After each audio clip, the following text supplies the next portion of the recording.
মহিলা মহল থেকে এই সমাবেশে অংশগ্রহণ করার আগ্রহ আকুতি আমাদের কাছে এসেছে।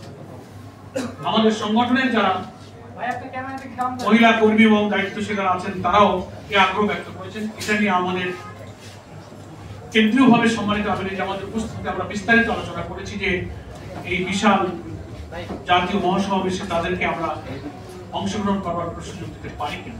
বিস্তারিত আলোচনার পর আমরা দেখেছি লক্ষ লক্ষ মানুষের এই সমাবেশে তাদের নিরাপদ পরিবেশে বর্ষা মৌসুমে একটু বসবার ব্যবস্থা, ভেতরে প্রবেশ এবং বাইরে যাওয়ার নিরাপদ সুশৃঙ্খল ঝামেলামুক্ত কোনো পরিবেশ এরকম এই মাঠে করাটা অসম্ভব। আমি একটু ফিনিশ। আমাদের অনেক সমাবেশে মহিলারা থাকেন, তাদের জন্য আমরা সেপারেট অ্যারেঞ্জমেন্ট থাকে। আর মিডিয়ার কল্যাণে আপনারা তো লাইভ ব্রডকাস্ট করবেন অনলাইন, সারা দুনিয়া ঘরে বসে, শুধু দেশ কেন সারা পৃথিবীর প্রান্ত থেকে এই সমাবেশ তারা দেখতে পারবে। এটার জন্য আমরা দুঃখিত। যদি আল্লাহ তাআলা কখনো কোনো পরিবেশ এদেশে আমাদের দেন, লক্ষ লক্ষ নারীরাও আমাদের সমাবেশে ইনশাআল্লাহ অংশগ্রহণ করবে সুযোগ পেলে। নেক্সট হচ্ছে পিআর পদ্ধতি। এটা একটা বিশাল গুরুত্বপূর্ণ একাডেমিক ডিসকাশনের প্রশ্ন আছে। এটা নিয়ে গোলটেবিল হচ্ছে, আলোচনা হচ্ছে। আপনারা সাংবাদিক নিশ্চয়ই এগুলো গবেষণা করছেন। বিশ্বের প্রায় 90টি দেশে পিআর পদ্ধতি চালু আছে এবং পিআরেরও প্রায় 6টা পদ্ধতি আছে। এগুলো একটা দুইটা কথায় এটার কোনো অ্যান্সার হয় না। তবে বাংলাদেশের প্রেক্ষাপটে পিআর পদ্ধতির নির্বাচনে আমি সংক্ষেপে শুরুতেও বলেছি, এটা হচ্ছে একটা উপযুক্ত পন্থা। প্রত্যেকটি ভোটের মূল্যায়ন হবে according to ratio of vote. পার্লামেন্টের 300 আসনকে প্রত্যেকটি দল রেশিও অনুযায়ী তার দলের মধ্যে নমিনেট করে।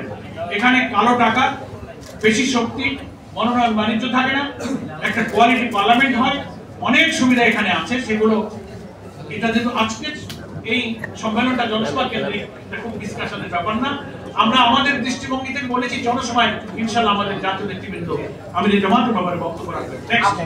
আপনাদের এই সমাবেশে আপনারা করে বলতে পারবো না।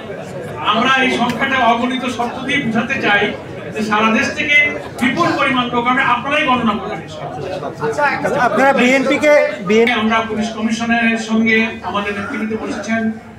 আমি আমাদের ডক্টর আব্দুল মোহাম্মদ তাহের স্বরাষ্ট্রমন্ত্রীর সঙ্গে সাক্ষাৎ করে কথা বলেছি।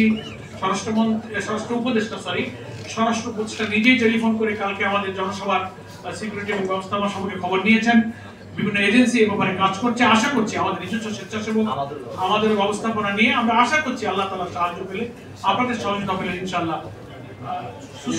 সুশৃঙ্খল ভাবে এই সমাবেশ এদিক থেকে হবে। আর গোপালগঞ্জের ইস্যুতে আমরা তীব্র নিন্দা এবং ক্ষোভ প্রকাশ করেছি। গতকালকে তাৎক্ষণিকভাবে বাংলাদেশ জামাত ইসলামী রাজধানী ঢাকা সহ সারা দেশে আমরা বিক্ষোভ মিছিল করেছি।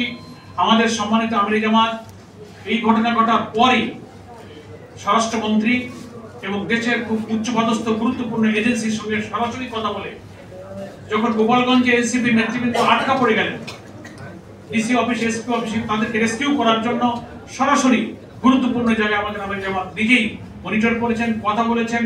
আমার সাথে কথা হয়েছে, উনি এনসিপি নেতৃবৃন্দের সাথে কথা বলেছেন, তারা আমাদের সাথে কথা বলেছে।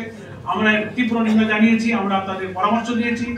আমরা মনে করি যে একটা নিষিদ্ধ ছাত্র দল বা যুব ছাত্র সংগঠন, আর কি ছাত্র সংগঠন বা রাজনৈতিক সংগঠন, এরকম একটা পূর্ব ঘোষিত গণতান্ত্রিক প্রোগ্রাম, তাদের সাংবিধানিক অধিকার, তারা সারা দেশে পদযাত্রা করছে, পূর্ব নির্ধারিত টাইম তাদের ছিল, সেইখানে এইভাবে দিনের বেলা হামলা করে বসলো। ভিডিওতে আপনারা দেশবাসী দেখেছেন যে পুলিশ প্রশাসন বা যারা সেখানে উপস্থিত ছিলেন ল অ্যান্ড অর্ডার সিচুয়েশনকে দেখার জন্য, তারা কিন্তু কাঙ্ক্ষিত মানে যথার্থ ভূমিকা কিন্তু পালন করতে পারেনি। এসেছেন তারা এসেছে পরে, কিন্তু তখন কিন্তু দুর্ঘটনা কিন্তু ঘটে গেছে। যাই হোক, তারপরে আমাদের আমির জামাত সহ দেশবাসী যখন উদ্বিগ্ন হয়েছেন, গুরুত্বপূর্ণ জায়গায় আমরা কথা বলেছি, তারপরে তাদেরকে উদ্ধার করে নিরাপদে তাদেরকে পাঠাবার